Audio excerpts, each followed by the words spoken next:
Swashbucklers, you're listening to Under the Crossbones, episode number 100. My name is Phil Johnson. I am your host for the show. Thank you once again for tuning in. Thank you for telling your friends. If you're new to the show, welcome to the family. It's a fun time around here. And today, of course, is a big episode. It is episode number 100. Fun fact about the number 100.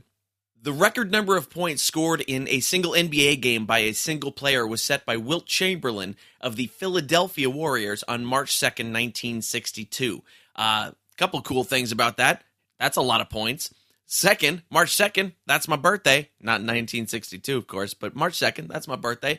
Third, that is the same year. Later that year, they moved here to the San Francisco Bay Area. And I think they became the San Francisco Warriors, and now, of course, they're the Golden State Warriors. So take that, Steph Curry. You don't have 100 points in one game yet, but Wilt Chamberlain does. Good for him. So here we are at episode 100. My guest on the show today is somebody that I've gotten tons of requests for over the last couple years, and that is Spencer Smilanick, a.k.a. Captain Spoo Diggity of the Pirates Charles. And I had a bunch of cool interviews in the can, and I had kind of picked and choose. I was like, who am I going to put on episode 100 because it's a big one. The reason I chose Spencer is because I think as you'll hear the interview, as you'll listen, you will hear a lot of, he kind of embodies a lot of the themes that many of my guests on the show have talked about over the last 100 episodes. And a lot about developing his character and how that affects his own personal mental health and developing the courage of pirates, if not the larceny and violence of pirates, and how he divides himself into his pirate character and his personal life. And we go into the music of the Pirates Charles, and it's a really, really fantastic interview. And I thought it just kind of summed up a lot of what we've been talking about over the last 100 episodes. So we're going to hear from Spencer here in a few minutes, and you will notice in the interview. First of all, I screw up his last name right at the beginning. He'll correct me on that one, but it's because we had not spoken in person before. And also, my Google Voice rings in. Somebody called my Google Voice number while I was talking to Spencer on Google Voice, and so you'll hear a little and I think there's one other little glitch later in the interview. So even 100 episodes in, still working out some of the technical bugs. The Google Voice thing had never happened before. I didn't even know I had call waiting on that. Bizarre. But the interview is fantastic, and I've got some other stuff after the interview for you. We're going to hear some Pirates Charles music, of course, and I've got some special guests. And this is an action-packed episode. This is a giant, beefy hamburger of an episode. And first, before we even go any further, thank you for listening in. When I started this project a couple years ago in 2015, I didn't know where it was going to go. We never do with these things, if it'll catch fire. If not, I thought there's a need for this. I'm going to give it a shot. I'm going to see if people like it. And lots of people listen now, which is fantastic. I get lots of great feedback from you and everybody else, and I appreciate that very much. The show is quite a bit of work. It is. And I don't make hardly any money from it, but it's fun to do. And if you want to give me some money for it, that would be awesome. But it still costs me more money to produce than it does than it brings in money. But maybe that'll change at some point. But though that's fun. And if you can't give me any money, hey, just tell your friends, because the more listeners, then the more everything works. So it's been a blast. I have talked to so many people that I would never have had a chance to talk to and be friendly with, and I think that's really awesome. And I have learned so much about the pirate community myself, because if you've been listening over the run of the show so far, I was not the guy who went to the pirate festivals, dressed up, did that all. I was sort of a closet in my home kind of pirate fan. And that's changing a little bit now. I've gone out and I've met all these people, and they're really great people. And I think that is something that you'll find in lots of sort of niche communities like this one, is that the people are there, they're doing their thing, they're nice people, and that's what it is. And they're interesting people with cool stories to tell. And that's what we've been doing here on the show, finding the interesting people and letting them tell their cool stories. And I'll tell you, later on in the show, I'll tell you who I got coming up on the next few episodes. It's so great. These are just people I never thought I'd have a chance to talk to. Here's what I do. I'll be like watching TV or a movie, or I'll read about somebody, an author or something, and I'll go, and it'll be something like, I go, that person looks really cool. Man, I wonder if they've done anything piratey so that I have a reason to talk to them. And I've gone looking just like, did they play anything? Did they do anything piratey? So I have a reason to contact them. And I've gotten most of the people, I've gotten very many people that I would like to have on the show. There are still other people that I would still like to have on the show that I'm still working on. May or may not happen, but we'll see. The more people that listen, like yourself, then the more chances I have of getting the extra cool people on the show. And there's some great stuff coming up over the next few weeks. I've got some I can't even tell you about yet because I don't like to announce them until they're actually recorded and in the can, because otherwise I'm just jinxing myself, and that's bad news. But so today's great. We're going to talk to Spencer here in a second. I had a great weekend. Did some killer shows up in the North Bay, some winery things, and the Redwood Cafe. Great. Thank you, everybody who came out for those. Popped into the Punchline in San Francisco on Sunday night to do a set there. That went really well. Had a nice weekend with my girlfriend. We ate a lot of food. We started putting together like a scrapbook of our London trip, which is weird. I'm not a scrapbooky person, but we got into it. First, we were just going to order prints of the pictures we got, and then she started going crazy. So, but that's cool. We're having a good time with it. And so, good weekend. Good stuff coming up. I got a few shows coming up. It's a summer slowdown. I think I mentioned that on last week's episode, but comedy slows down in the summer because people like to go do outside things, and comedy, not an outdoor activity, definitely an indoor activity. But a couple things coming up. This Sunday, July the 23rd, I'll be appearing at Neck of the Woods in San Francisco for a short set over there. That's always a great show. Tuesday, August the 1st, I'll be at the Cheroot Lounge in Modesto, California. Then Thursday through Saturday, which are dates I forgot to write down. Hang on. Thursday through Saturday, August 10th through 12th, I will be at Looney's Comedy in Colorado Springs, Colorado, featuring for Kristen Key. So that is going to be a plethora, a cornucopia of comedy music that weekend, because Kristen is also very funny and plays a guitar just like me. So we're going to have a good time at that one. And then Wednesday, August the 23rd, I'll be headlining at the Wind River Casino in Redding, California. So if you're close to any of those places, make sure you come on out. I'm also good. I got Iowa coming up. I got Florida. Oh, Orlando, Florida, November 3rd and 4th. I know there's a lot of you listening in Orlando. Lots and lots of you listening in Orlando. So we're doing a test. We're going to see. I'm headlining two shows at the Bonkers Comedy Club in Orlando, Florida, November 3rd and 4th. So put that on your calendar now and come on out. I'm also trying to book some other stuff around Florida for that time. We'll see what happens. Yep, good. All right, so got that out of the way. If you're enjoying the show, come on, join us over on Facebook at facebook.com/Under The Crossbones. On Twitter, we're at Under Crossbones, no the in that one. And, of course, make sure that you're subscribed through Apple Podcasts, Stitcher, Slacker, Google Play, Podcast Addict, wherever your podcast catcher of choice is. By the way, I am switching my music collection from Spotify over to Google Play.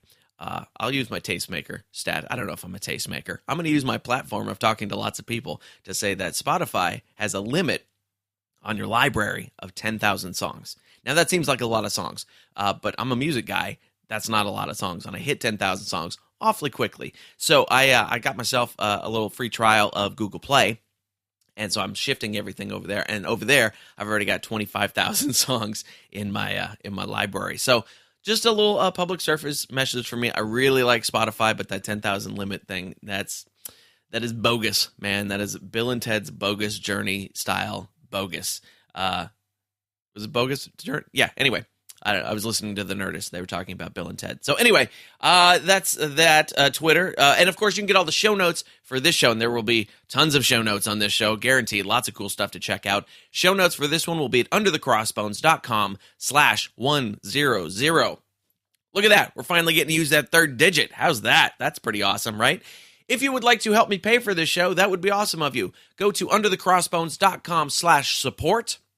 And right there, there's a little PayPal box, and you can drop any amount of money that you like in that PayPal box as a one-time donation. I haven't set up a subscription thing yet, but as a one-time donation, whatever amount of money you feel is appropriate. Maybe the cost of a bottle of rum, say. Since I don't drink rum, I will take the money and put it into the show. How's that? Cool? All right. There's also an Amazon banner there, and you click that Amazon banner, and you go buy yourself something nice. Like I've been shopping for leather jackets on Amazon, looking for a leather jacket to wear on stage. Or maybe you buy yourself, what are the Echo thing, the machine you talk to, or whatever else. If you're a Prime member, by the way, you can see my comedy specials on there for free. And so anyway, you click that Amazon banner, you buy yourself something nice. Amazon kicks me back a few shekels, and you help the show that way without having to dole out any extra cash. That's pretty cool, isn't it? It is. If you would like to be a sponsor of the show, that's very cheap and easy. Again, go to underthecrossbones.com/support. You can contact me from there, and we will get you hooked up with a sponsorship. All right, you guys ready? We're gonna do this. We're gonna get into episode 100. Here we go with Spencer Smilanick. Smilanick. I'm gonna get that wrong at the beginning of the interview. Check it out. Here we go. AKA Captain Spoo Diggity from the Pirates. Charles. Here we go. Spencer Smilanick, a.k.a. Captain Spoo Diggity of the Pirates, Charles. Let me help some pronunciations. Yes. So the last name, my natural last name is Smilanick, like a smile. Okay, gotcha. Yeah. The first I is long. It's a silly, Czechoslovakian name that's been reimagined through American grammar and now doesn't make sense anywhere on Earth. Gotcha, okay. But yeah, Spencer Smilanick is the original. And by the way, Spoo Diggity kind of came from before I started a pirate band, I was still like a piratey dude walking around Earth. Okay. And a bunch of my friends, my nickname went one week from Spencer to Spence to Spency to Spency Poo to Spoo to Spoo Dog to Spoo Diggity. And all of a sudden, next thing I knew, everyone on Earth is calling me Spoo Diggity. And when I started a pirate band, I decided, well, there's no sense in inventing another silly name. I'll use that one. That's fantastic. Oh, man. Yeah, I had, I couldn't have used any of my childhood nicknames. That would have been ridiculous for a pirate name. But that's fantastic. Captain Flip wouldn't have made it. It would have just been lame. I don't know. My first guitar player was a Flip. Although he went by the Red Pirate Cassidy, so I guess I feel you. Nice. So you got a new album out called Invictus, which I've been listening to all morning. It's really great. Tell me a little bit about the album and what your goals for this third album were. Cool. Well, Invictus itself, the title, it means unconquered and unconquerable in Latin. Nice. And so taking the themes that we've worked with as a band since day one of courage and inner motivation and seeking the prize and grabbing the most, bounty that life has to offer. Even though we're a big adventurous pirate band, all the while I've tried to hide some gems in the lyrics that are about some real life, because it's in those real life moments that we reach out for the music that matters to us. Sure. And so this album here sort of did that same thing, but a little more intentionally. All of the narrative of the whole album is really about this inner adventure that all of us go through, including the listener taken through the story sort of one bit at a time. Okay. I almost called the album The Storm because the whole album itself sort of centers around the song The Storm in the middle of the album. Uh-huh. But we decided to go with Invictus because ultimately the album's not about the storm. It's about becoming unconquerable on the other side. Okay. Are there any particular examples in some of the lyrics that you think really bring that out as a good example? Well, I wrote the opening lyrical track. There's a short track, The Stalwart March, which is an instrumental on the beginning of the album, which leads directly into track 2, which is The Fortress of Five Kings. Uh-huh. And that song itself is full of the same kind of metaphors. I tried to open up the album with a lot of that kind of imagery. You will fight demons that crawl from the depths that you swore you had slain. And the chorus itself in the song, I am going to take the fortress of five kings. I'm going to tear down every flag that conquers me, because I want more than to slave for a master's reward. Sell my life just to spend my time poor. I will fight till I've taken control. I am master of my soul. These are lyrics that I'm using big piratey words, but really what I'm talking about is this inner conquering. Yeah, I like that. It sounds to me like you can pay off those credit card bills. Exactly. And that's really it. You know, we're talking about the mundanes of life, the have-tos that we find ourselves stuck behind, and trying to find the motivation to step up and be the person that we want to be. And really the only difference between who we want to be and who we've been being is that the person that we want to be does all the things we won't. Right. All of the setbacks that we find in our own life, this vision we have of ourselves is free of all of those limitations. And they courageously seize that which they want. And so I think that's why we, you know, as like human beings have looked at pirates as heroes for over 300 years, even though they were clearly the villain in the story. Right. You know, pirates are bad, naughty, awful, villainous people. You know, they're not nice guys. But we love to dress up and pretend to be pirates and feel this pirate courage. Well, no, we're not taking that pirate courage to go out, rape, kill, pillage, and burn. No, we're seizing who we really are, you know? And so to me, that's the dichotomy of the pirate character that's so interesting, is that even though they're villainous, they're the hero of the story because they have some courage that we don't have, because they do the things that we won't do. Even if we shouldn't do the things they're doing, that doesn't matter. The point is they've got the courage that we feel like we lack. And so when we find our own inner pirate, all of a sudden we've tapped into that sense of our own inner strength and courage that has the courage to do the very specific thing that our other self lacked. I feel like I should clip out that entire section and just use it as the description of this show. Cool. Sounds good to me, man. Yeah, because you really touched on a lot of the themes that I hear from a lot of my guests in various different disciplines and things like that. But it is about just kind of recapturing that essence of life and getting in touch with things that you want to be doing instead of things that you have to be doing, and try to use that courage to do some good in the world. That's all been recurring themes on the show. Yeah. Were you said you were a piratey guy when you were pre-band, younger, all that kind of stuff. Yeah. What was your decision then in starting a pirate band as opposed to regular band? Well, back in the day, I guess I started describing myself as a pirate in order to make my flaws appear charming. Okay. Because if this dude's a pirate, all of a sudden it makes sense that he drinks and smokes and cusses and makes lewd jokes, you know? Like, all of a sudden, oh, yeah, of course, he's a pirate. These all make perfect sense, you know? It sort of changed the tone of the expectation of the company I kept. When, before I showed up, people say, oh, yeah, you got to meet this random pirate dude I know. It just seemed to make me make sense to people. Okay. And so I've been a musician, I guess, in different regards, developing musician since I was 16. That's when I started playing the drums. Okay. I actually got my first job as a teenager in order to buy my first drum kit. Uh-huh. And drumming and rhythm are what have come naturally to me my whole life. Okay. And that inner rhythm of the sea shanty is probably what originally inspired all of this. Nice. When I grew up on a boat out in Ventura Harbor, or Channel Islands Harbor in Ventura. Uh-huh. And this life on the water and the difference between the slow time of like island time and harbor time versus the fast-paced life of Los Angeles, San Fernando Valley, which is where I was Monday through Friday. Uh-huh. This dichotomy between the busy and the slow, you know, or I should say the chill, not the slow, but the chill of being on the water. Man, it's just such a better place to be. And so I started writing these sea shanty songs to kind of pull my mind and spirit back to that original place that I grew up and that I've been really missing.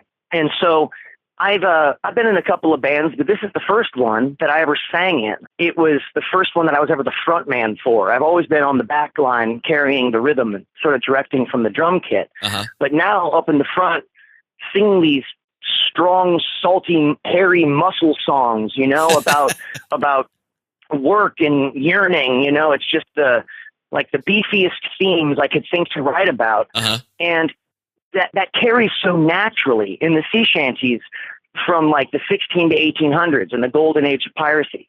And a lot of them started even before that. These were songs passed around by oral tradition where somebody heard the song, liked it so much, they learned it in their company, moved on in the world, started singing it. Maybe they got the lyrics wrong. Next thing you know, a whole country is singing the same song with a different set of lyrics. Right. One example of that, by the way, the degradation of lyrics, it happens in the song Whiskey in the Jar, right? The famous old world song. Everybody's done it. Even Metallica's done a version of the song, right? Yep. So that chorus begins, Masha ring dama-doo dama-da. Well, once upon a time, those were words. Once upon a time, somebody said something there, but dude that learned it didn't know the words, and he just flubbed it and went, Masha ring dama-doo dama-da, whack for da da-dio, whack for da da-dio, there's whiskey in the jar. And the guy he taught it to learned that version. Next thing you know, every country in Europe and the Caribbean have their own original version of the song. Right. And they all start with mushering dama-doo dama-da. To me, that allowing music to be flexible, even allowing music to sometimes get a little messy, allowing it to change and be organic, rather than trying to some bands are really great that when they hit the stage, they sound exactly like their CD. For us, the limitation is making a CD sound like we do on stage. There's so much energy of the live performance that on a CD, it all has to be turned into sound.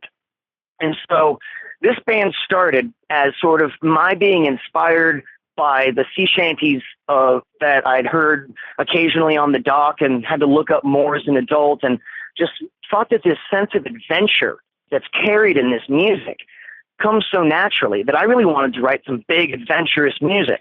Now, at the time, I had no idea that any other pirate bands existed on planet Earth. Nearest I could tell, I had the first idea to be in a pirate rock band. Okay. And I started inviting in all of my friends and saying, hey, you play anything? You play guitar? Cool. You want to be in my pirate band? It turns out anyone you ask, do you want to be in my pirate band? Everyone says yes. 100% of people that you ask that question to are going to say yes. So be prepared. If you decide to start a pirate band, it's something that everyone wants to do. And once we set out and we're doing it, I was actually kind of surprised that it's a lot better now. But back in the day, nearly all of the pirate bands that existed were making kind of kids music. And it was kind of SpongeBob-y. It was kind of silly and really, really, really safe. And a lot of just puns about rum and booty and parrots and peg legs and eye patches. And to me, it felt like there's more to this pirate spirit of music than that. Sure. And so when we realized, wait, there's all the other bands in this genre that we didn't know exist. And if they're already doing a really good job of entertaining the kids, let's focus on entertaining the adults. Right. And so after our first year or two as a band, we started directly shaping our sound to be all the more muscle and to be all the more electric when possible, and to be dynamic and strong and to tell stories that entertain instead of just singing this sort of open entertainment of just sort of jolly pirateness, which is cool. And we certainly, we're friends with lots and lots of pirate bands with lots and lots of different sounds. And I'm really glad that we're all out there. We're like the different colors in the palette. And I don't know, I guess we're sort of like a dark purple or the red, And so, yeah, we started making pirate music to do something strong. And the more we went at it, I guess the better at it we got. Yeah, for sure. And one of the things that, because I'm always astounded when I talk with pirate bands and listen to them, how many different takes there really are on it, because it would be easy for everybody to kind of sound the same. Yeah. But to kind of find a differentiation in that is always a trick. You guys seem to have songs that are more complex, proggier, if that's an acceptable term to you. It is totally. Yeah, that's what I was definitely picking up out of your stuff, is that there's definitely more of that sort of complex prog rock element to it than I've seen in other bands. Was that conscious? It was. More and more the farther we got along, and definitely more on this record than any previous. But we're inspired, the members of my band, I should say, each of us as individuals, come from really different musical inspiration. And the more you kind of pick that apart, the more you can hear that every musician in every song is almost playing a different style. Like if we've got Chris playing a metal guitar and Tor playing a metal flute, which he somehow makes exist, then the bass line is going to sound more country or funk. Okay. And the drums are going to sound more country jam band. That way it's not just a strictly metal song, sure, which would really alienate our folk crowd. Uh-huh. What we want to do is play for our folk roots, folk-styled music with a new intensity that you can get out of electricity. Interesting. And so our inspirations come from Pink Floyd, Jethro Tull, Metallica's big epic songs like Master of Puppets. Uh-huh. My lyrics are heavily inspired by Tom Waits and his ability to paint a whole universe with his words. Nice. And also lyrically, I'm really inspired by Greg Gaffin from Bad Religion. Oh, okay. The album No Control changed my life when I was a teenager. And his ability to just throw out higher concept into these punk rock lyrics than anyone else was talking about. You know, you can use the medium to talk about anything you want. And sometimes you want to talk about the spikes on your boots. But when you're talking about the poverty of the street, it's different. When you're talking about seeking control and conquering yourself and finding courage, you know, these are themes that I learned unexpectedly from Bad Religion when the album No Control in particular.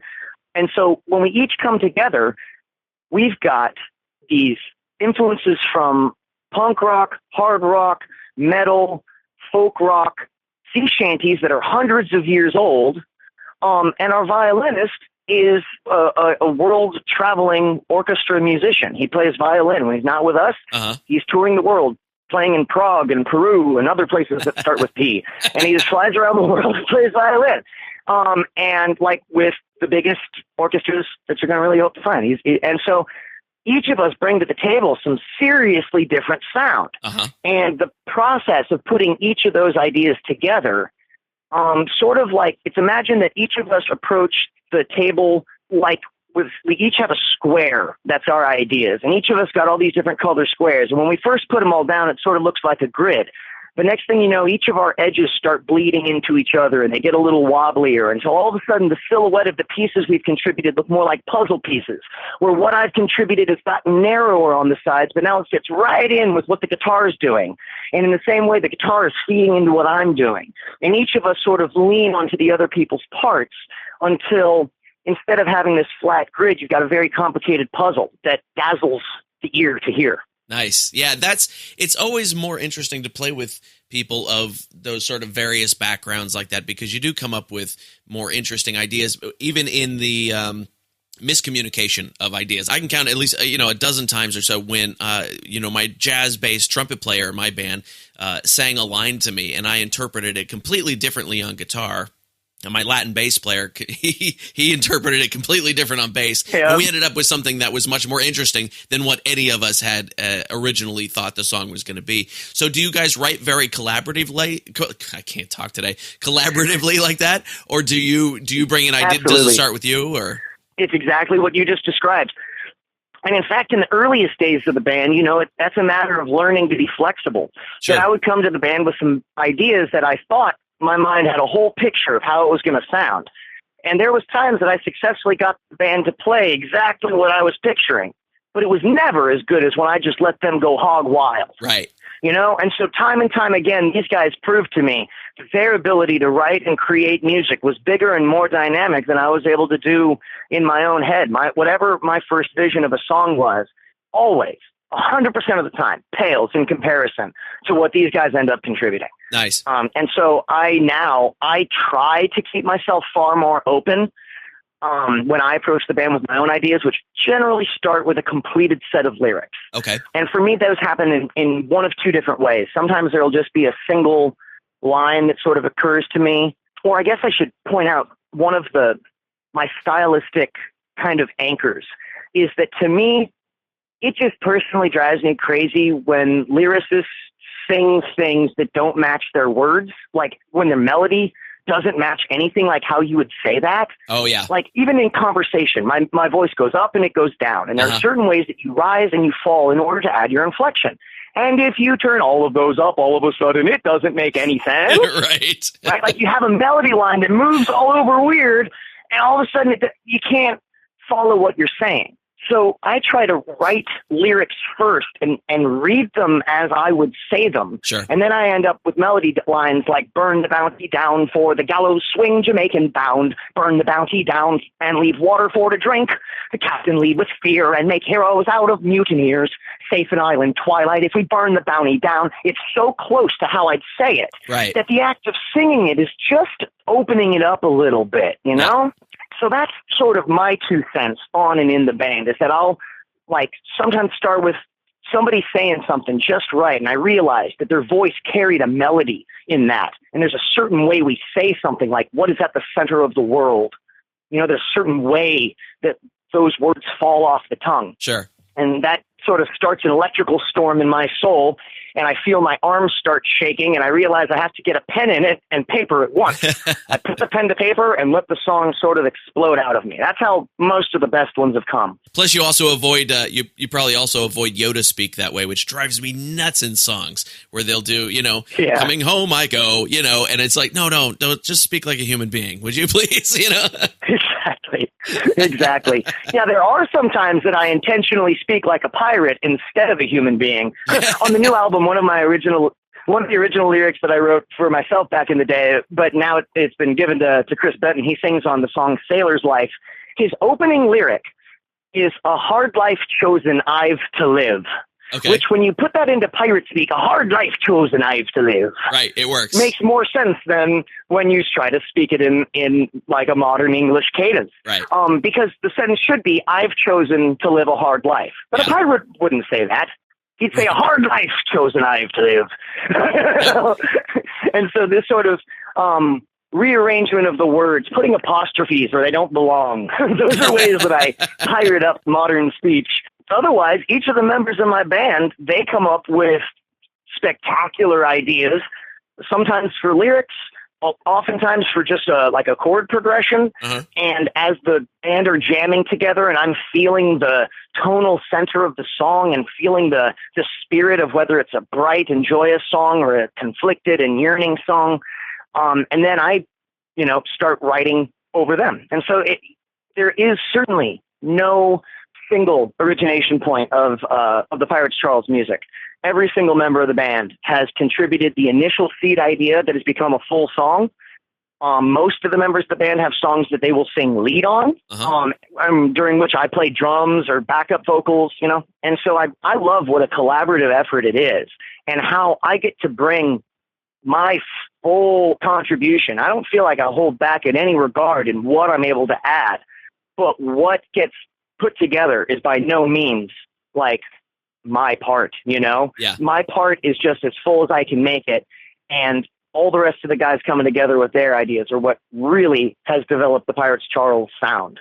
Nice. That's a great way to go about it. And if you've put a band together correctly, they should all be better at what they do than you are anyway. I mean, all of my bandmates are way better at what they do than I could be, Right. Yeah, I may have an idea for like a turnaround, but I'm going to let my bassist write the riff. He's the bassist. Exactly, yeah. So coming from a drum and percussion background and making that transition, how are you Steven Tyler, I think is what I want to know. Are you hard on your drummer? Kind of, but not at all. Okay. For me, it's a lot of homework. For me, rhythm comes very naturally. Uh-huh. And give me a hand drum and just I can go to town, playing and polyrhythming, like syncopating with whatever else is going on in the world. But for me, pitch is something that I've had to, get better at over the years. And definitely there's some embarrassing, kind of goose egg moments from the early recordings of the band and stuff, And so for me, storytelling is also very natural. The part that I've had to do my homework on is in the musicianship. And so over the years, I've also learned guitar and started playing bass. Nice. And I study music theory, and I will spend hours just tinkering around on piano, not trying to play songs, but letting my mind map out the patterns through the keys, such that later they can come natural. And so that's the part that for me is the hard work, that enables me to get to do the fun work of connecting to the crowd. Absolutely. Yeah, no, that's really great. So let's talk about the live shows a little bit. You play a character on stage, this Captain Spoo Diggity. Tell me how the character differs from you. Sure. Well, Spoo Diggity is, in a sense, my own darker self. Okay. He is, in many ways, exactly like me, but my own exact opposite, across the axis of my soul, right? When I move through the real life of the day-to-day, we all have things that we want to do and don't get to do. We all have the things that we accidentally do that we meant not to do, right? We have these moments of realization that, yeah, that's good, or I shouldn't have done that. Or, yeah, I really, in real life, of course, I use moderation in my drinking, and I'm not actually one who drinks to tremendous excess, but because I realize that there's not actually a long life benefit to living that way. Sure. So because I've realized a positive in my life, I then invent in my mind that Captain Diggity believes the exact opposite. Okay. He has no notion of this whatsoever, and he can live to the hedonism that my own self-control, restricts. And so through him, my soul gets to experience the fullness of letting go of these other ideals. And nearly everything I think of, either I realize, yeah, that's a good idea, and I live by it, or no, that's a bad idea, and I give it to Diggity. Because he's just full of bad ideas.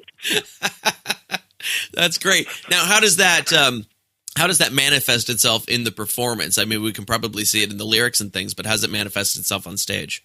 Oh, well, I intentionally write lyrics that are very challenging for me to say. Okay. And they're very often things that the audience would never imagine that they're challenging at all. But, none of us had, or few of us were lucky enough to have, some dream come true childhood. Most of us had adversity of our own, and most of that, turned into our young life frustration. And for me, some of that young life frustration turned into me wanting to burn the house down. So I kept thinking that if I burned the house down, the whole family would have to start over somewhere new, and we'd finally be close to each other. You know? It was this weird 8-year-old logic, but at the time, I just loved to set the house on fire, thinking I was solving a problem. Well, flash forward, 20 years, and Chris comes to me with a riff that he wrote stumbling through a parade that has a missing beat and is in 11/8. This Nice. jump turns into the song Gun, in which I sing, "Oh, how I love the smell of war in the air. Makes me think of home and everything I know. Billowing October orange and shading the heavens with smoke. I'm sorry. Did somebody tell you that life would be fair? Load the guns." In this moment, on board the deck, Captain Diggity is about to unleash the war. All is on fire, sky and ship. All is let loose. And in this giant dark pirate moment, I'm actually remembering when I set the living room on fire and my mom asked the universe and God in tears, "It isn't fair. It isn't fair." And so my own actual personal guilt about what I did to her turns into Diggity's angry pride. And the same things in my own life that I realize that hold regret, I give to him. And I shape them into the character. And so when I'm on stage, I'm tapping into real life moments that pull an earnestness out of my performance. And there's a part of me that is apologizing to my mother every single time I sing that song. Now, the audience isn't going to pick up on that. Right. They're just going to see the drive of this character.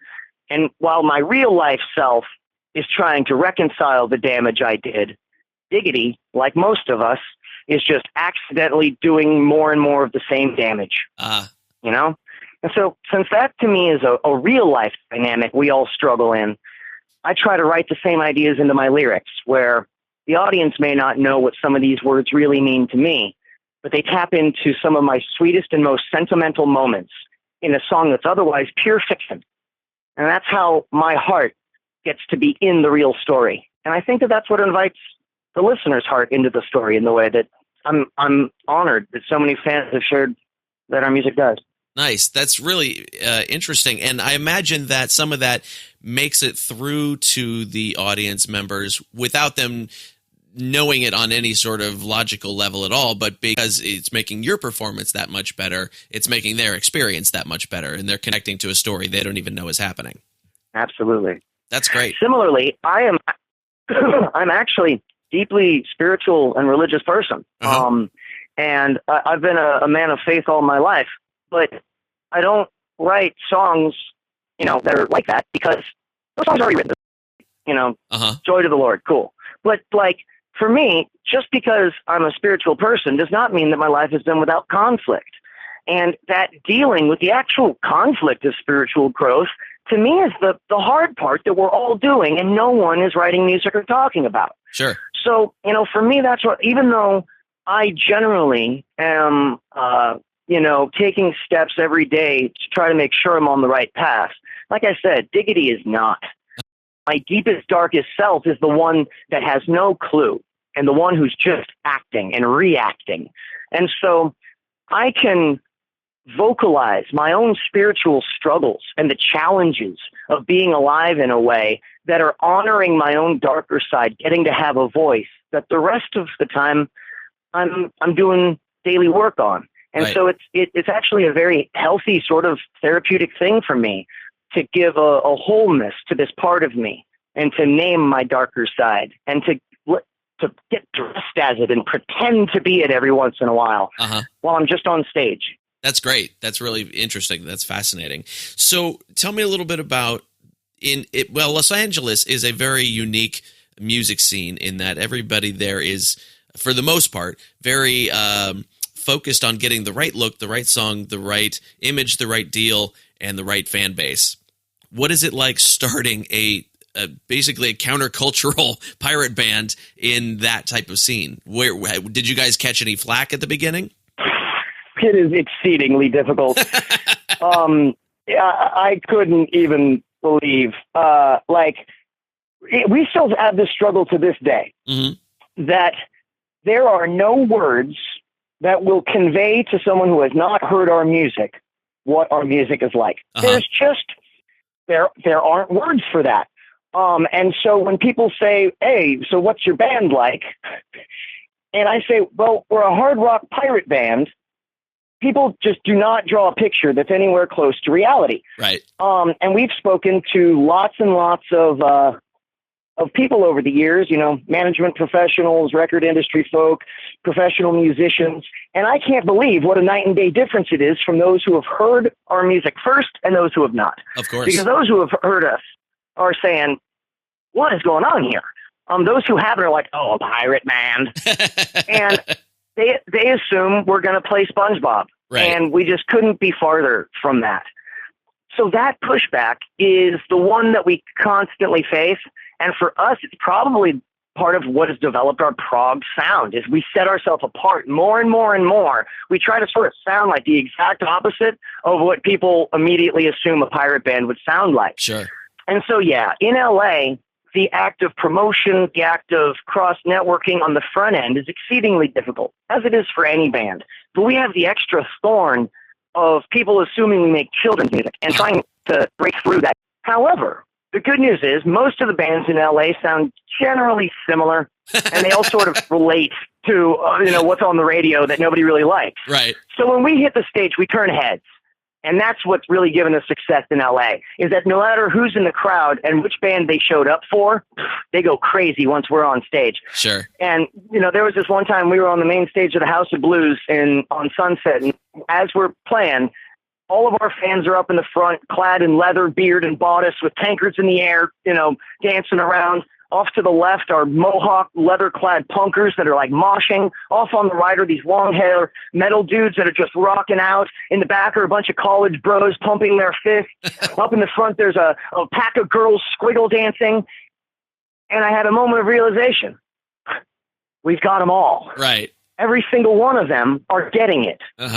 They may not even know why they get it, but they get it. And so my main goal is just making sure the world hears my guys, that the world hears this band. I am so proud of the musicians in my band. I want the world to hear Tor Cronin's flute. I want the world to hear Chris Benton on guitar. I want the world to hear Steve Huber on violin and Jesse Harpoon Austin on drums, and now returning to the Pirates Charles, Tor Cronin's twin brother, Dylan Cronin. Nice. Like the pack of this musicians astound me, and it is simply my joy in life to help the world hear about them. That's fantastic. That's it's good to like your band that much because some people don't. I can see where the LA thing, it could be very challenging for anybody that's different is really the thing. What kind of venues did you start out in versus the kind of places you play now? Well, we started out at a place called the Guitar Merchant, which has a venue in the back. It's literally a guitar store. Yeah. And they've got this little stage in the back that has actually really great quality sound, and they were even able to record. And some friends of ours, actually David Gale, our original bassist, he was leading a poetry reading at the same place. And so it was just sort of this local venue that we already knew and were friends with everybody. And we were able to host these performances where we were the only band and the audience would show up and we would just create and paint songs for hours. Uh-huh. And then we started doing Renaissance fairs and kind of really, really took off. Uh-huh. And so by the time we booked our next LA shows, we were already bringing really huge crowds that we hadn't built in LA. We got people coming to LA that had seen us at the Ren fairs. Nice.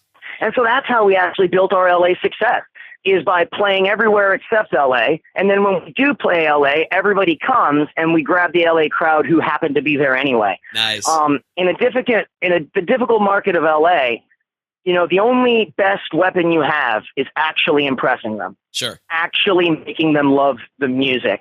And so for us, that's our success, is we play bigger and bigger places. I guess our step up, we found a couple of promoters and we would just play random events that were bigger and bigger places, like this Masonic Lodge and King and like these places that nobody had heard of, but had a room for our crowd. Okay. And then next thing you know, we're playing the Knitting Factory, which not everybody's heard of, but it was a really, really awesome place in Hollywood. Definitely. And when that closed, we started playing the Key Club and the House of Blues. And now both of them are closed. Right. And so we're seeking out gigs at a couple of other venues. We're actually, I've got contacts to a couple of different places. And so we're probably going to have an LA show coming up in the next couple of months. But it's that sort of a stage. And we tend to, you know, we play bigger places because our sound is so big, it doesn't translate in a little divey bar, you know? I mean, we can play them and it's fun and the audience loves it, but it's not the right place for our sound to actually add up to what it's supposed to. And we found that, you know, having a good sound man on deck makes all the difference in the world, you know?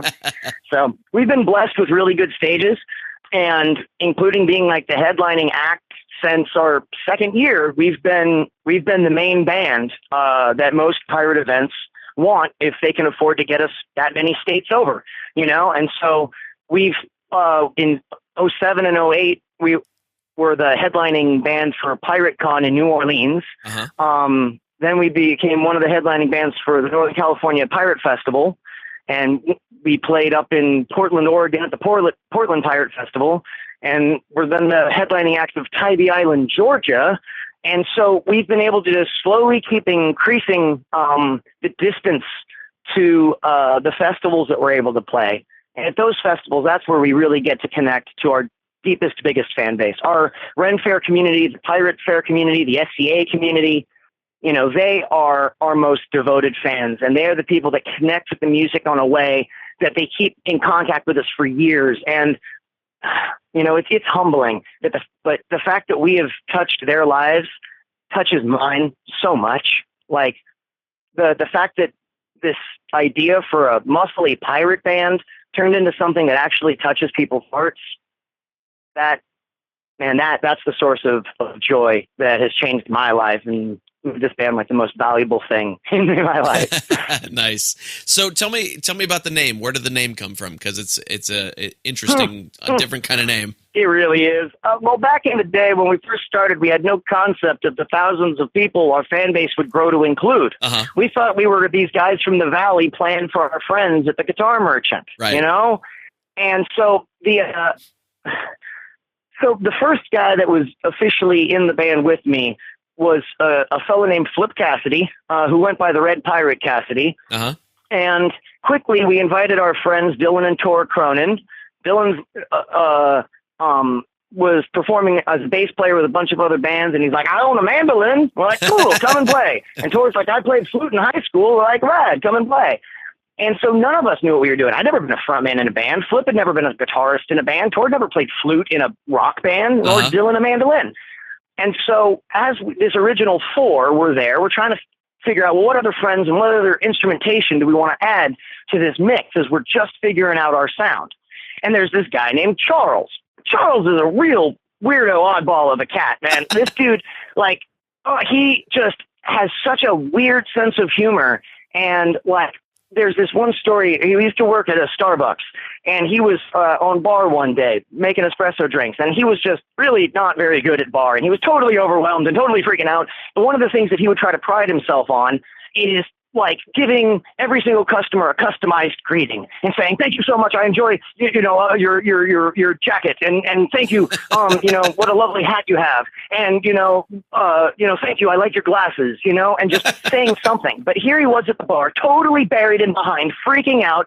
And without looking, he's just like, oh, how did I say? I enjoy your dog. I like your shoes. And then all of a sudden he throws up, enjoy your face. As he looks up and realizes he's giving a cup to a woman with a particularly weird face. And he was so embarrassed. He says, oh, I'm so sorry. What do I? He just didn't know how to back that up. The whole crew starts laughing. This poor woman is horribly embarrassed. And of course, Charles is instantly fired. But the point is, this weirdo Charles and this story ends up spreading through the San Fernando Valley. Next thing you know, there are hats that say, enjoy your face. Okay? So when Charles is in your pirate band, it makes all the sense in the world to be the Pirate's Charles. Okay. And even though he never showed up to a single rehearsal, he didn't even show up to the first live performance. We were officially gigging as the Pirate's Charles, and Charles had not shown up a single time. So we decided to fire him for a complete lack of face, and besides, he couldn't grow a beard. And because he'd already performed under the name, and at the time we're not taking it too seriously, we decided to keep the name. And flash forward 10 years, here we are. That's hilarious. Oh my God. I'm wiping tears out of my eyes. That is so funny. That is great. Oh man, fantastic. So everybody can find out more about you guys at thepiratecharles.com. That's the website. Okay. And I imagine you guys are on Facebook, Twitter, all that kind of stuff too. Facebook, we don't tweet too much. Really, Facebook and the .com are the places to go. Okay, great. Definitely. Well, I'll get those linked up in the show notes. I'm still laughing. That's hilarious. I'll get all that linked up in the show notes. Is there anything I didn't ask you about that you want everybody to hear before we finish up? I will just say that we've officially got our first music video coming out very, very soon. Nice. For the song Fortress of Five Kings. And we've also got sort of lyric videos that are going to be coming out where everybody can, on YouTube, just, read through the lyrics almost sort of karaoke style. Take the lyrics in one by one for anybody who doesn't have the physical album with the lyrics. So I just want to tell everybody to start taking a look at YouTube, too, because real soon we're going to have a whole mess of stuff to view.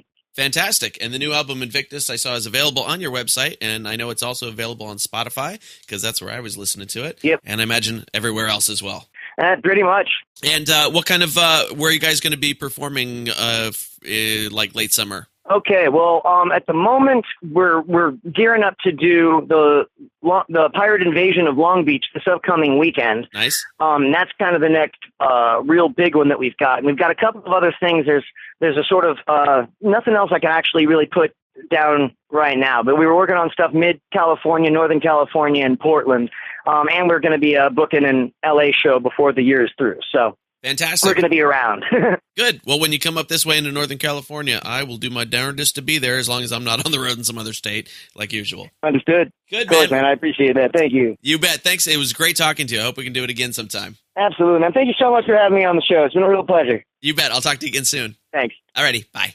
And there it is, friends. That is my interview with Spencer Smilanick, a.k.a. Captain Spoo Diggity of the Pirates Charles. And, of course, you can get their new album called Invictus at their website, thepiratecharles.com.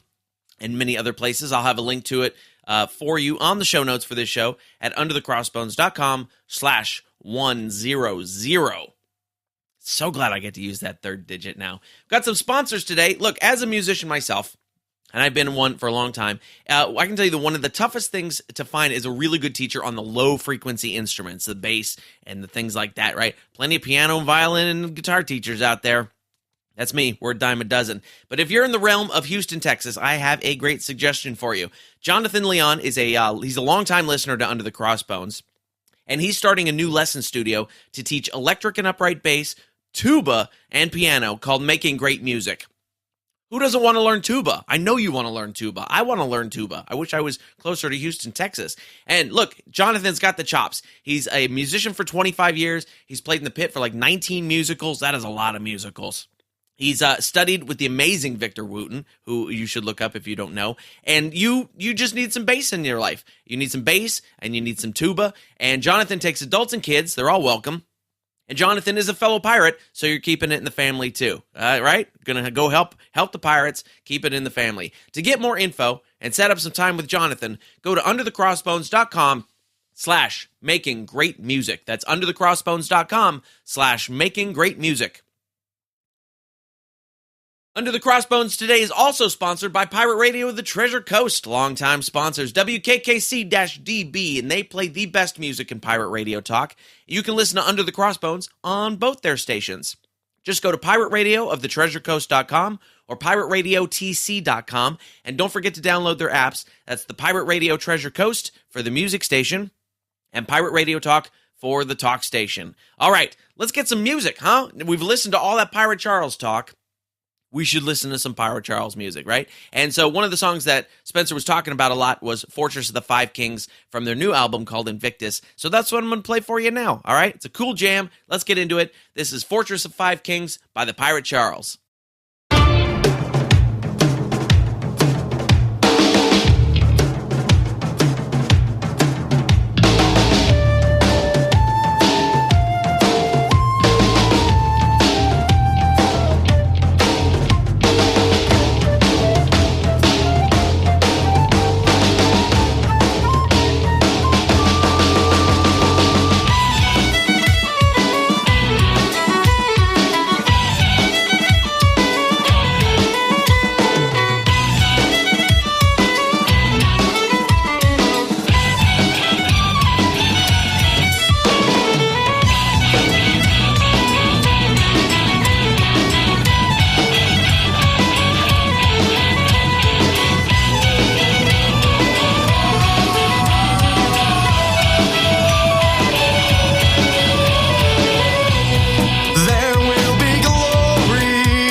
Man, what a jam. That was Fortress of Five Kings by the Pirate Charles from their new album Invictus, which you can get on their website at thepiratescharles.com, or just come over to the show notes, underthecrossbones.com/100, and I'll have a link to it for you there. You can go buy it through Amazon, and you help the show at the same time.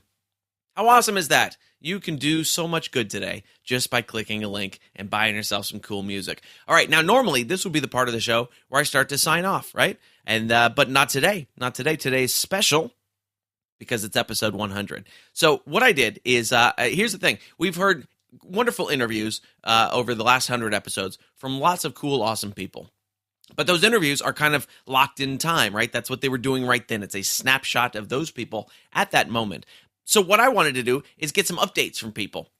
And so I sent a note out to all my previous guests, and I said, hey, call my Google Voice number, call me at the number, and leave me a voicemail about what you're doing now. Just something short, and we'll put it on. And so we're going to find out what some of my guests are doing now, get a little update from them. You will be happy to know not all 99 people did that, because that would be a long show. But I've got a good dozen here or so for you, and they're really cool. And some of my favorite people that I've talked to on the show. So let's get into it. So the first person we're going to hear from is Bayless Brooks, who we heard back on episode 79, and he is the author of Quest for Blackbeard. So let's hear what Bayless is doing these days. Hey, this is Bayless C. Brooks. I'm the author of Quest for Blackbeard, Blackbeard Reconsidered, and Pirates and Slaves Making America, other novels, novels and books. My newest project is going to be called the Dictionary of Pirate Biography. The point to this particular work is to replace Charles Johnson's book. His book is 300 years old, and we need a new book with all of the new data that is available, and so much more stuff is now available. Also, I'm working on a novel called Blackbeard Is Not My Name, and it's basically a story of what Blackbeard's life must have been like from beginning to end. And those are my most pressing projects at the moment, and I thank you. Have a good day. And that was author Bayless Brooks. You can hear his original interview back on episode 79, and you can find him online at baylessbrooks.com. I'll have links to all of these in the show notes at underthecrossbones.com/100. There'll be links to everybody. Our next one is all the way back, go long, episode 3. And we're going to hear from Tom Mason and the Blue Buccaneers. Great musician, fun guy, one of my earliest guests on the show. Still one of my most popular episodes, by the way. And he's doing lots of great stuff, too. So let's hear from Tom Mason. Ahoy there, this is Captain Tom Mason of the Blue Buccaneers. Congratulations, Master Johnson, on episode 100 of Under the Crossbones, and thrilled to be part of it. Let's see, the Blue Buccaneers are working for a pirate CD for children, although we had to scrap the first batch of tunes. It seemed that kids were getting nightmares from my shanties about sawing off gangrenous legs, about my ode to syphilitic madness, and then the sing-along about the degenerative effects of scurvy. That was pretty rough on the kids. So we've got a new batch now, encouraging the young to be polite, healthy, and ethical criminals. Now, if anyone has any hints on how to get rum into these juice boxes, would be greatly appreciated. Let's see what else. Recently returned from a tour of Great Britain promoting our CD Pirate Party, and we're gearing up for summer and fall tours that include the Minnesota State Fair, the Pilgrimage Festival in Franklin, Tennessee, and the Pirates of the High Seas Festival in Panama City Beach, as well as a bunch of pirate Christmas dates in December. Little Yuletide from the dark side. That's all at TomMason.net. So, Phil, thanks again. Good work. Carry on, young man. And fair winds to everybody. Thanks. Bye-bye.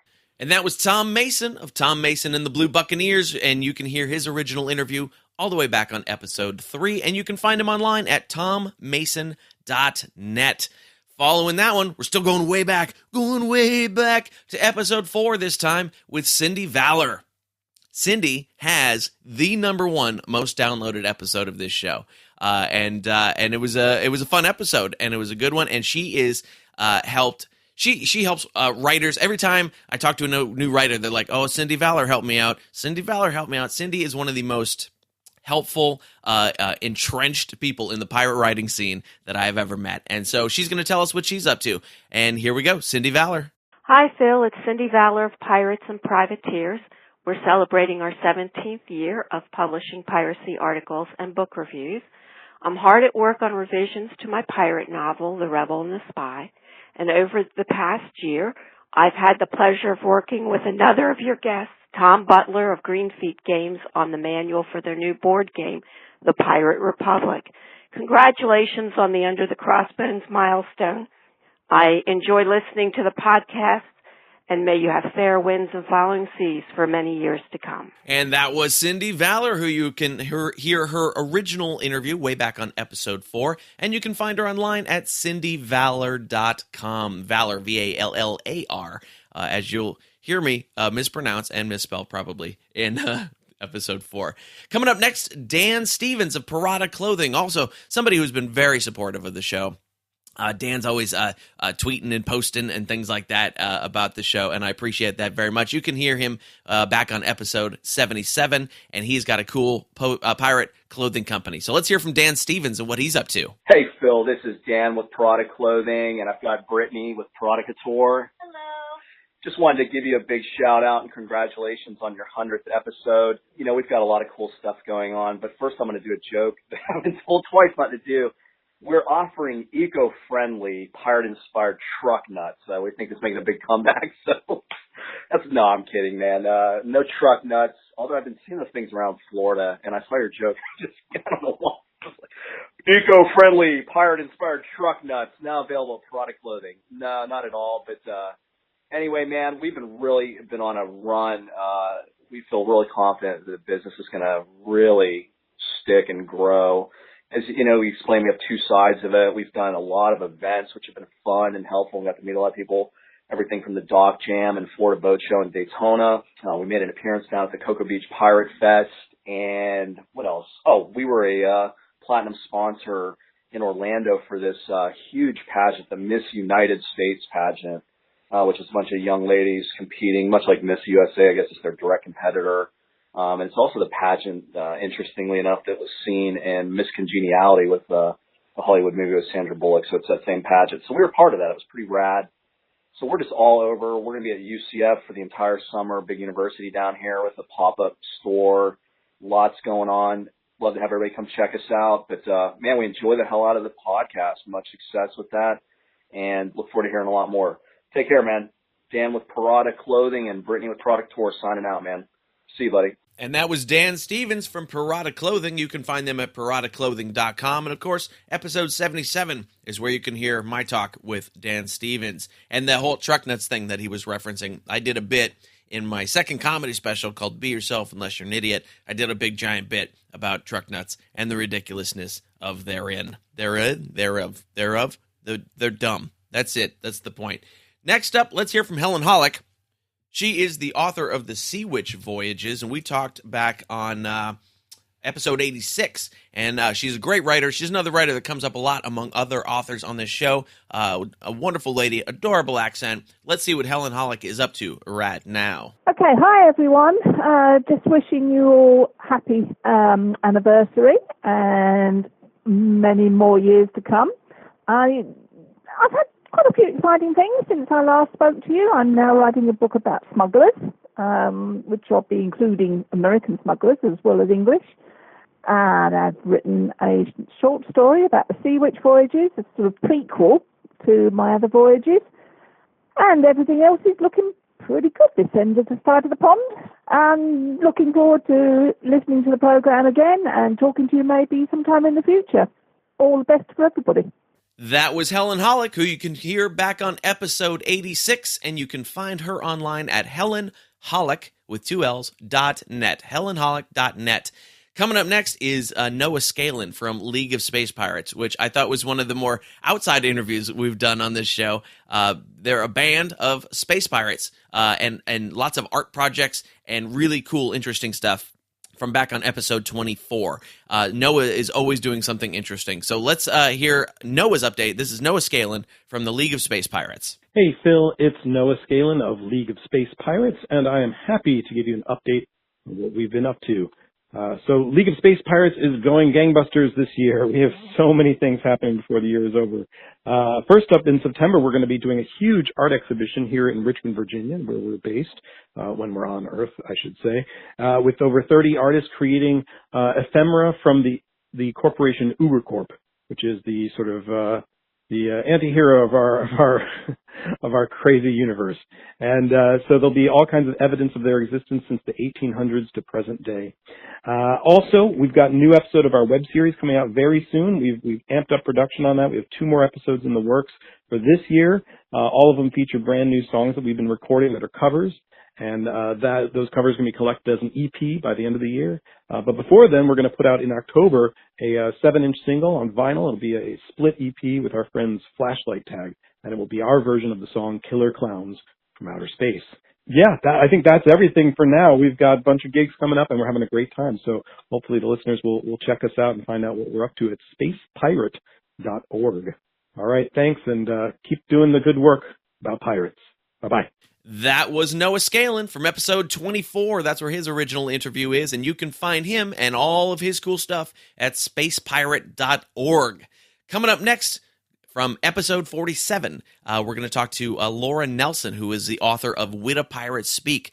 She's also been very good about keeping in touch and letting me know what she's doing and being a supporter of the show, and that's all great. So let's hear an update from Laura Nelson, see what she's up to.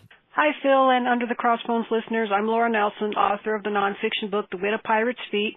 I'm currently editing an article with Cindy Valor about Thomas Davis, a carpenter on the Witta, for her Pirates and Privateers newsletter. You can anticipate seeing that around September or so. Otherwise, I have a couple other projects out there, but I haven't heard back from anybody yet. Those of us who write, you know how it is. You submit your work and you spend months waiting to hear anything back. So got a lot of stuff up in the air right now, so keep your eyes peeled. Hopefully I'll start hearing back from people pretty soon here. Otherwise, thanks for listening. Hope you enjoy the show. Thank you. That was Laura Nelson, author of The Witta Pirates Speak. You can hear her original interview on episode 47.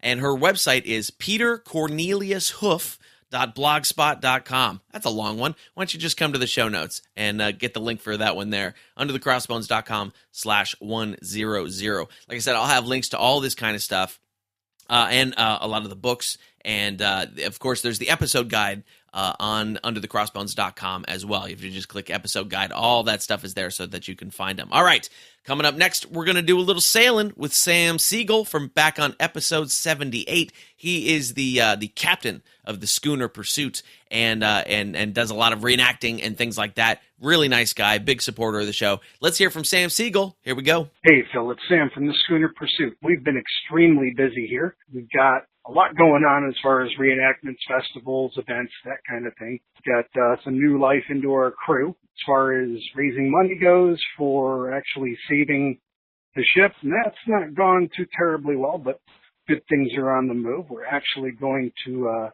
be at a filming June 30th through July 2nd up in Long Island for a Revolutionary War film. So hopefully we can meet with some potential investors there and see what we can see.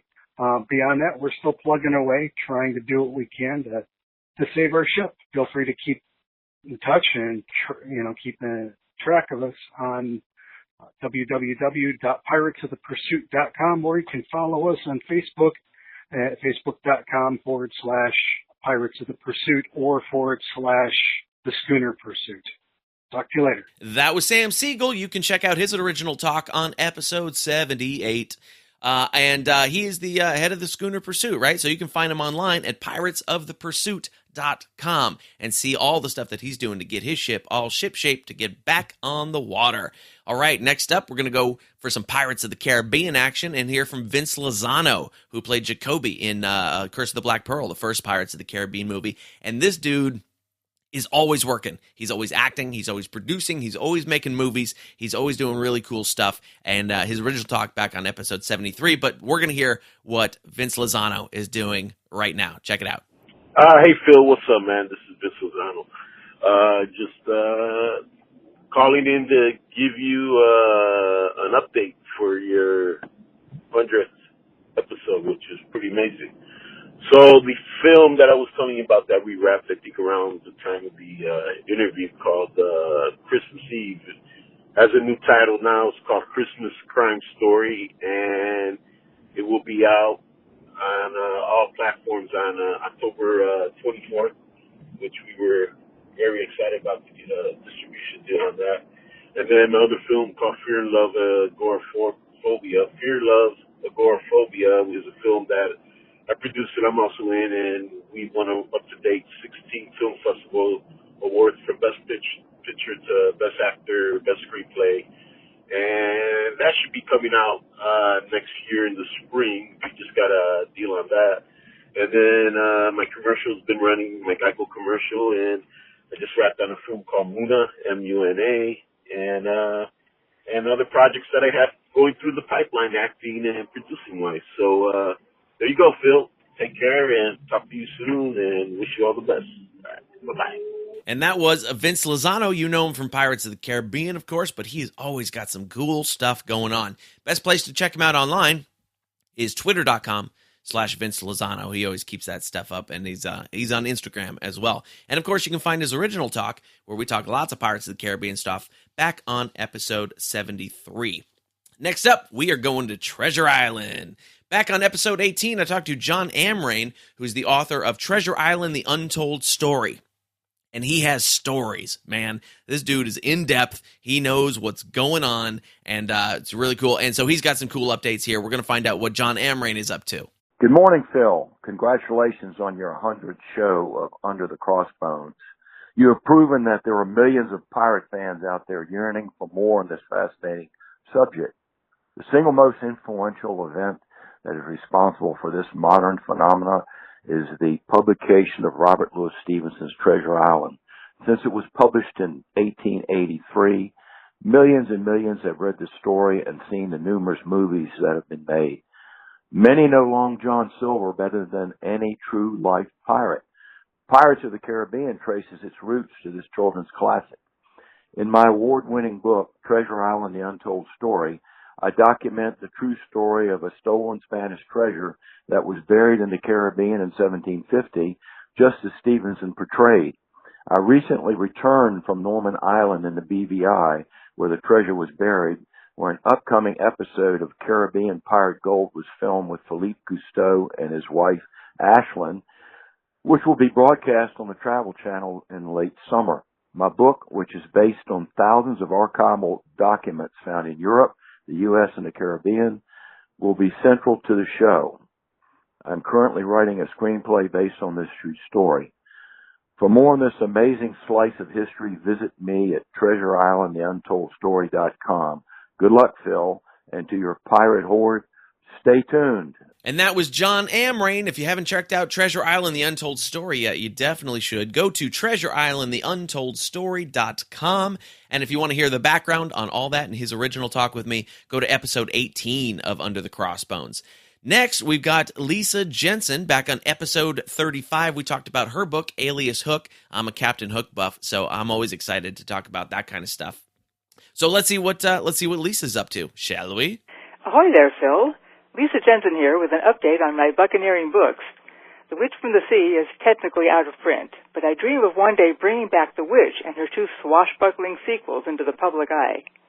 Meanwhile, Captain James Hook's plan for world domination continues as new readers discover Alias Hook, and as its ratings and percentage points steadily rise on platforms like Goodreads and Amazon. My next novel, Beast, A Tale of Love and Revenge, coming out next March, is a riff on Beauty and the Beast. But this time Beast gets the girl, not the prince. Sadly, there are no pirates in it. Keep fighting the good fight on the cyber seas, and fair winds and fortune to all. That was Lisa Jensen, and she's always got some new writing stuff going on. You can find her at ljo-express.blogspot.com. Again, that's a long one. Come on over to underthecrossbones.com/100. I'm going to have links to all these people on there and the stuff that they are putting out and doing and all that. Just come on over. It'll be all good. Next up, we're going to talk to Tiger Lee. Tiger is one of the most unique characters in the pirate scene, and he is the proprietor of piratefashions.com, and he's going to tell us all about their giant new store in Florida. And let's hear it. Ahoy there, this be Tiger Lee of Pirate Fashions. Since you last interviewed me for Under the Crossbones, we have moved to a new location, 4006 West Cayuga Street in Tampa, Florida. Now we are be about 3 blocks away from the Tampa Bucks Stadium, and we've moved from a 4,000 square foot place to a 8,000 square foot place, so we are much larger, greater selection. So feel free to drop by or just visit our website at piratefashions.com. And in the future, we're looking to add a pirate restaurant and bar to our facility. So when you're thinking of the best pirate clothing and accessories in the world, come see Pirate Fashions. That was Tiger Lee, proprietor of piratefashions.com, which is where you can find him, piratefashions.com. Shall I say it again? Piratefashions.com. And if you want to hear his original talk with me, go all the way back to episode 15 for that one. Really fun dude. We had a good time. Let's hear from Sam Staley. Sam, longtime supporter, sponsor, word of mouther. Is that a word? I don't know if that's a word, but it's a word now. Sam is a word of mouther. He's always been great about helping me promote the show, and he goes all the way back to episode 20. He's the author of the Pirates of Panther Bay series. Let's see what Sam's up to now. Hey, Phil, this is Sam Staley, author of Tortuga Bay and the Pirate of Panther Bay series, one of the earlier guests on your show, and a loyal fan of Under the Crossbones. Real excited. Keep up the good work. I mean, I just love listening to the podcast every time, and I tweet them whenever I can, too. It's a really diverse group that you have on. It's pretty exciting to see all the different perspectives on pirates and all the fun people have. I am busy working on the 3rd volume of the Pirate of Panther Bay series, still as of yet untitled, but I think it's going to be out by the end of the year, so I'm pretty excited. I've got Isabella and her pirate crew coming up the west coast of Florida and through the Panhandle and landing in New Orleans, and it's going to be a pretty rocking good time, and actually it's going to have a lot of pretty interesting things that I think a lot of pirate fans will be interested in, too. So, anyway, congratulations, 100 episodes. That's a huge milestone for podcasts. Very excited for you and excited for the pirate world to have you keep going. Thanks. Talk to you soon. That was Sam Staley, and you can hear his original talk with me back on episode 20. And if you want to find him online, go to srstaley.com. That's Staley with an EY at the end there. And, of course, all those links at underthecrossbones.com/100. Okay, we got one more here, and this one we are going overseas. We're going all the way to Italy, and we're going to hear from Brigata Pirata. See, you're going to know why I left this one for last. These guys crack me up like every time. Just like they make me laugh, they make me smile. They are so into pirate music and what they do that you just can't help but just a grin, just huge, like teeth, big teeth, with the infectious energy that these dudes have with their pirate music, all right? So check it out. This is Brigata Pirata.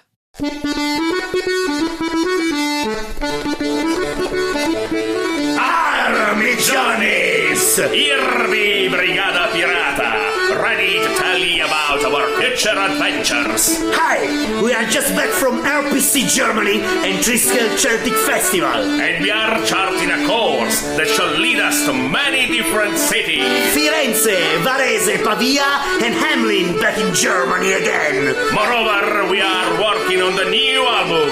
Methinks it shall be released during next spring, me Johnnies. Here be a shot.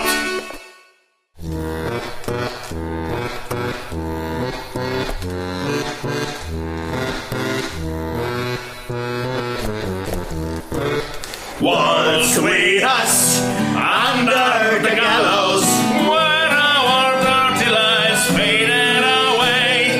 Once we us under the gallows, no rest for our souls was the price we did pay.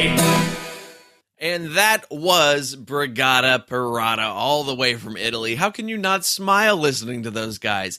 If you want to hear the original interview, which is an adventure unto itself, a linguistic adventure, a musical adventure, it was a crazy episode. That's episode number 68. with Brigada Pirata. And, of course, you can find them online at brigadapirata.com. A couple things to clean up before we go. I got a free ebook for you. It's Alexander Exquemelin's Pirates of Panama or Buccaneers of America. It's under both titles. And if you've not read it yet, it's a book from 1678 originally, from the golden age of piracy itself. And it is firsthand accounts by this doctor, Alexander Exquemelin, and his accounts of being on pirate ships. Really great book. You should definitely pick it up. And I've got it for you for free, so why wouldn't you? Come on over to underthecrossbones.com. Click on the free ebook button, and you can grab it right there. If you're out and about and all you have is your phone with you, just text the word pirate and your email address to 94253. Text the word pirate and your email address to 94253. If you have something you want to tell me with your voice, much like all my guests did, if you want to send me a trip report, maybe you went to a cool pirate festival, or you saw a cool pirate band, or you need to contact me for any reason that requires a voice instead of an email or something, you can call me at 408-599-2733. And that is my Google Voice number. I will not pick it up, so you can just leave me a message any day or night, 24/7, and I will get it probably as soon as you leave it. That's the way it works. All right, kids, that is our show for today. Thank you so much for tuning in and for supporting the show over the last 100 episodes. This is only the beginning. There are lots more to come up. If you want to find out more about the Pirates Charles and Captain Spoo Diggity, go to thepiratescharles.com. Make sure you pick up their new album called Invictus. It's really good. I'll have a link on the show notes for you at underthecrossbones.com/100, or you can just go to thepiratescharles.com or Amazon or any of the places that have music. It is there. I have got some cool stuff coming up for you guys over the next couple of weeks. So make sure that you keep tuned in. Make sure that you're subscribed. We're going to talk to Kate Larson and Shuey Hawkins from the Seven Sails Winery and the Portland Pirate Festival. And they have a harrowing tale to tell us. It's a great episode. We're going to talk to John Davidson, who I was super excited about. Maybe the name doesn't ring a bell to you yet, but during the episode, it definitely will. Right now, he's playing Captain Hook in the touring company of Finding Neverland, which is very exciting. We're going to talk to Richard Sachs, who is the author of Pirate Hunter, the true story of Captain Kidd, and another book called The Pirate Coast, and a couple other books that are fantastic and some of my favorite books. So we're going to talk to him in a couple weeks. And we're also going to talk to Dr. E. Lee Spence, who is a shipwreck expert and treasure hunter. And man, has he got some stories. So lots of crazy good stuff coming up on the show over the next couple of weeks. And again, if you like the show and you're having a good time with it, thank you very much. Tell your friends. The more listeners we get, the more support we can have for the show, which means I can I can pay for the show, which would be great because it costs me money. But if you can't, just tell your friends. It's all good. The more people we have, the better the show will get, the better the guests will get. Everything is going to get better if you go out and tell your friends about the show. Does that sound desperate? Maybe that sounds a little bit desperate.